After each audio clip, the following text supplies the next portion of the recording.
Bom, agora nós vamos ver algumas características que eu preciso entender dos CDBs para que eu possa depois, num segundo momento, escolher aqueles investimentos que são mais interessantes para mim. Então agora a gente vai só compreender a característica de algumas características dos CDBs, e o primeiro deles, uma partinha só dele, que é a questão do banco emissor. Lembra que a gente está emprestando dinheiro para um banco, tá? Então é muito importante que a gente saiba para quem a gente está emprestando esse dinheiro, tá? Não é chegar lá, ver quem está pagando mais e vai embora. A gente tem que dar uma olhada. Sim, senhor.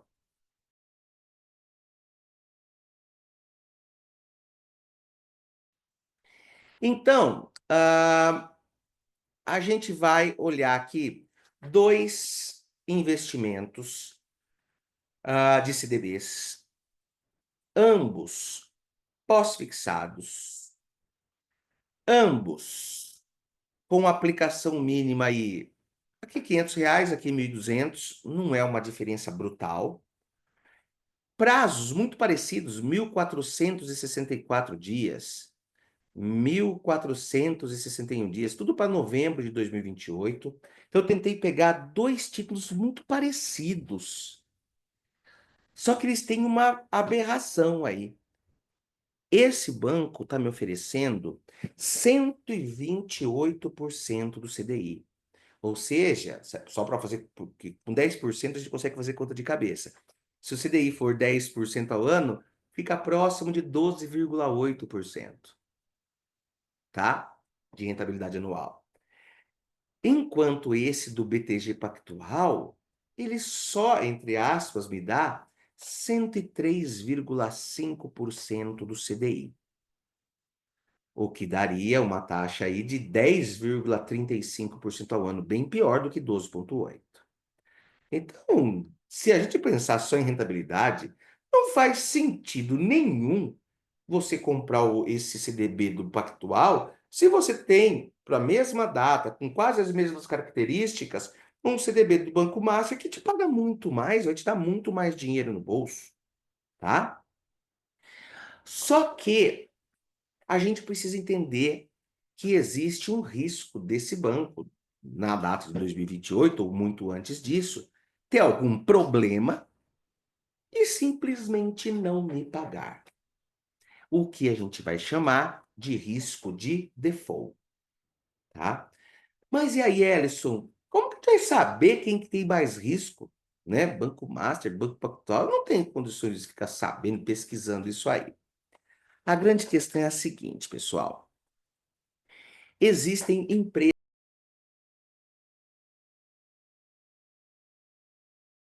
que fazem isso pra gente. Uma delas é a Fit, tá? Ela tem escalas, é super complicado, assim, é um pouco complicado, tá? Eles dão notas para várias coisas da mesma instituição, uma só local, outra usando critérios internacionais para você poder comparar países, mas esse é o que a turma menos acaba usando, porque acaba dando umas distorções que os especialistas acabam não gostando muito. Mas eles têm, né, eles fazem a checagem dessas companhias grandes aí, e com base nos resultados financeiros, eles dão uma nota para cada instituição. Então vai dar desde triplo A até aqui esse RD, D, que ela já está quase falindo. Perfeito?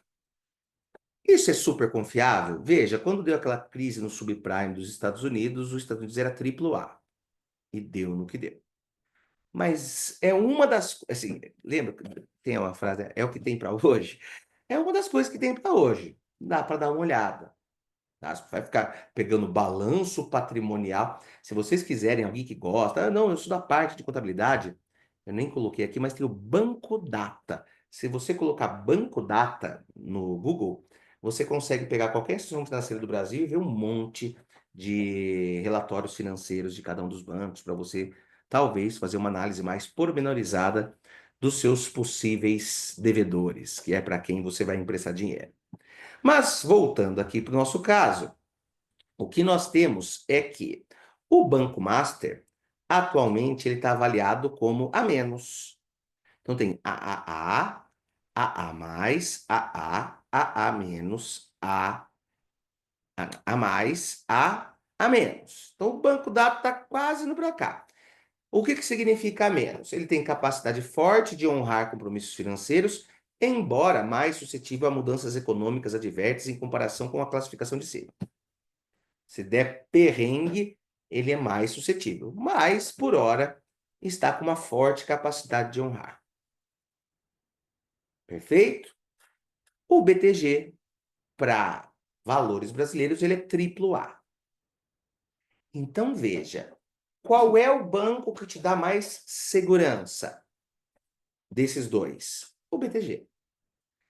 Por isso, e isso é uma coisa de mercado, o BTG acaba oferecendo, em geral, taxas menores do que o Banco Master. Se você pegar um banco Itaú, Santander, não nas contas Van Gogh, Estilo, é possível que você tenha lá CDBs pagando 90 e poucos por cento do CDI. O que é pior que a Selic. Não faz sentido algum você ter um CDB que pague menos do que 100%. Nem 100% do CDI vale. Por quê?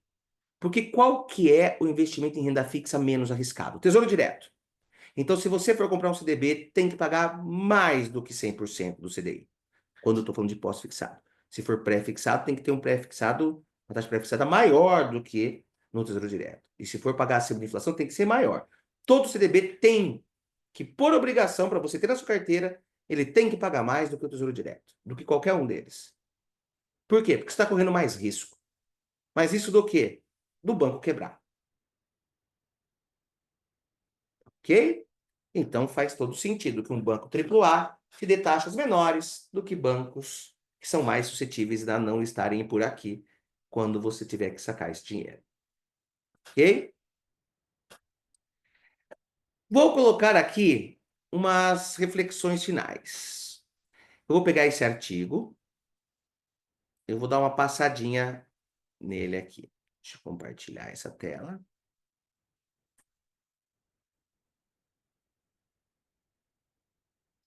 Então, uma notícia: investe em CDBs do Banco Master. 3 pontos para ter no radar antes de mexer na carteira. Estratégia do Master de expandir crédito arriscado preocupa o mercado. Banco diz que reação é exagerada. Banco Master entrou nos holofotes em meados de outubro, depois de uma longa reportagem da revista Piauí se debruçou sobre a estratégia excessivamente ousada de expansão, que levou o patrimônio líquido do banco de 219 para quase 5 bilhões de reais em 5 anos. Os CDBs do Master são os queridinhos do investidor pessoa física, pois oferecem uma das taxas mais elevadas do mercado. Ativos chegam a 140% do CDI. O E-Investidor, que é o site, conversou com especialistas para entender a situação, quais os riscos do CDB do Master e se nesse contexto seria necessário fazer algum ajuste na estratégia. Então o negócio é o seguinte: independentemente de eu continuar lendo essa notícia, porque a notícia passa. O que eu estou querendo dizer é o seguinte: você vai comprar um CDB? Eu sugeriria que você fizesse quando você vai comprar qualquer coisa. Dá uma pesquisada na internet, você tem os ratings, mas dá uma pesquisada na internet, dá uma olhada das notícias daquele banco. Se cheirar meio esquisito, talvez não faça tanto sentido você expor parte da sua carteira num banco que você não sabe se vai te dar dor de cabeça depois. Tem lá o fundo garantidor de crédito, daqui a pouco eu vou falar dele, mas dá um trabalho, é dor de cabeça, os juros não vêm do jeito que pensava. Né? Você não vai perder o dinheiro, mas vai dar dor, demora para vir. Você vai ter que fazer um monte de papelada para provar que você era correntista. Não vai, não acho que é só por fundo garantidor de crédito que você tem que escolher. Tanto e é verdade que eu tenho um segundo artigo que eu quero mostrar aqui para vocês, que é o seguinte.